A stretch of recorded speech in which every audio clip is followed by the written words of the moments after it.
Apalagi dengan saya di Abil Maiwa Channel. Jadi teman-teman, channel ini merupakan channel pendidikan tempat kita berbagi tentang aplikasi pendidikan, Microsoft Office, serta tips dan triks komputer. Jadi pada video kali ini teman-teman ya, kembali lagi admin akan mencoba mengupdate ya informasi terbaru seputar perkembangan P3K, yang mana di sini kita bahas 6 poin verifikasi penting pengangkatan honorer jadi P3K berdasarkan hasil raker Kemenpan RB dengan Komisi 2 DPR RI. Oke, baik, kita langsung saja to the point terkait dengan 6 poin verifikasi penting pengangkatan honorer menjadi P3K. Ini berdasarkan kesimpulan rapat kerja ya, dengar pendapat antara Komisi 2 DPR RI dengan Kemenpan RB ya, per Senin 13 November 2023. Yang mana kalau kita perhatikan di sini, Komisi 2 DPR RI mendukung Kemenpan RB dan reformasi birokrasi melaksanakan 7 agenda transformasi dalam Undang-Undang Nomor 20 Tahun 2023 tentang ASN dalam rangka mewujudkan reformasi birokrasi yang profesional dan berkelas dunia. Tapi di sini yang paling penting di sini yang poin keempat teman-teman ya, yang kita bahas terhadap tenaga non ASN yang sudah terdata. Komisi 2 DPR RI mendorong Kemenpan RB dan BKN meningkatkan koordinasi dengan Badan Pengawas Keuangan dan Pembangunan BPKP untuk menyelesaikan verifikasi dan validasi data tenaga honorer agar pemerintah segera mendapatkan data yang valid dalam menyusun skenario penataan tenaga non ASN. Kemudian terhadap tenaga non ASN yang belum terdata, Komisi 2 DPR RI bersama-sama dengan Kemenpan RB dan BKN untuk mencari solusi terhadap masalah tersebut. Jadi ini yang poin 4 penting sekali Bapak Ibu. Karena nantinya teman-teman honorer yang berjumlah 1,7 juta itu kan dipastikan ya diangkat menjadi P3K penuh waktu dan paruh waktu yang sudah terdata di database BKN. Nah, ketika teman-teman honorer sudah terdata di database BKN, berikutnya ini adalah BKN bersama dengan BPKP itu akan memverifikasi dan memvalidasi data tenaga honorer yang sudah terdata di pendataan non ASN, dan itu yang bakal menjadi penentu apakah teman-teman honorer diangkat menjadi P3, memenuhi syarat untuk diangkat menjadi P3K penuh waktu ataupun paruh waktu. Nah, di sini kalau kita perhatikan teman-teman ya, ada sekitar 6 poin ya. Di sini ada 6 poin penting yang dinilai dalam verifikasi dan validasi verbal oleh BKN dan BPKP. Jadi inilah 6 poin yang nantinya akan diverifikasi oleh BKN dan juga BPKP untuk memastikan data pendataan non ASN teman-teman itu valid dan Bapak Ibu berpotensi untuk diangkat menjadi P3K sesuai amanat Undang-Undang Nomor 20 Tahun 2023. Yang pertama adalah SPTJM Bapak Ibu ya. Yang pertama SPTJM atau Surat Pertanggungjawaban Mutlak. Surat ini merupakan bukti pertanggungjawaban mutlak yang telah ditandatangani oleh setiap instansi pada saat pendataan non ASN. Jadi pada saat pendataan non ASN kemarin, pada saat diverifikasi oleh instansi daerah, teman-teman kan nantinya itu akan terbit yang namanya SPTJM. Berarti itu menandakan bahwa data teman-teman itu sudah dianggap valid oleh instansi daerah dan telah ditandatangani oleh instansi daerah. Ini nantinya akan diverifikasi ulang oleh BKN dan juga BPKP. Wow, mantap ya. Kemudian berikutnya di sini yang akan diverifikasi oleh BKN dan BPKP adalah SK pengangkatan kontrak atau non ASN. Dokumen yang menunjukkan pengangkatan kontrak atau non ASN. Jadi ini masuk SK honor ya, SK kepala sekolah, SK bupati. Makanya Bapak Ibu harus menyiapkan SK pengangkatan kontrak ataupun SK honor teman-teman ya. Siapa tahu nanti disuruh untuk menunjukkannya teman-teman. Kalau tidak bisa menunjukkannya, bisa jadi Bapak Ibu akan didiskualifikasi. Seperti itu ya.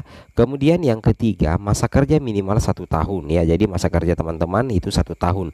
Calon harus memiliki masa kerja minimal 1 tahun pada tanggal 31 Desember 2021. Seperti itu ya. Oke, jadi ini agak ringan sih ya, karena masa kerja minimal yang diminta oleh BKN dan BPKP untuk verifikasi data non ASN itu hanya 1 tahun, minimal 1 tahun. Berarti calon harus memiliki masa kerja minimal 1 tahun pada tanggal 31 Desember 2021.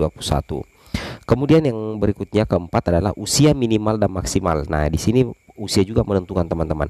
Usia calon minimal 20 tahun dan maksimal 56 tahun pada Desember 2021. Nah, jadi batasnya itu adalah 50 tahun Bapak Ibu ketika per Desember kemarin 2021, yaitu menentukan apakah data Bapak Ibu itu lolos verifikasi dan validasi oleh BKN dan juga BPKP. Kemudian kelima, pendidikan yang sesuai. Ini penting juga ya, pendidikan calon harus sesuai dengan ketentuan yang ditetapkan oleh Kemenpan RB ya. Misalkan kalau guru berarti ijazahnya itu yang sesuai dengan linearitas ijazah Bapak Ibu ya, sesuai tupoksi atau pekerjaan Bapak Ibu sebagai non ASN. Kemudian yang keenam, jabatan yang sesuai. Calon harus memiliki jabatan yang sesuai dengan ketentuan yang berlaku. Berarti itu terkoneksi dengan ijazah Bapak Ibu.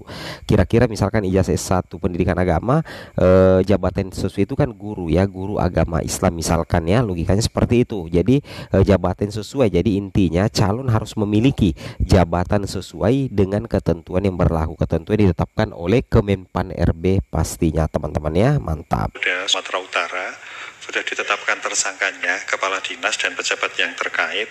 Bahkan BKN pernah menerima surat dari pimpinan DPRD Provinsi Sumatera Utara agar mereka yang kemarin diluluskan karena SKT itu memang nilainya 30% itu dibatalkan.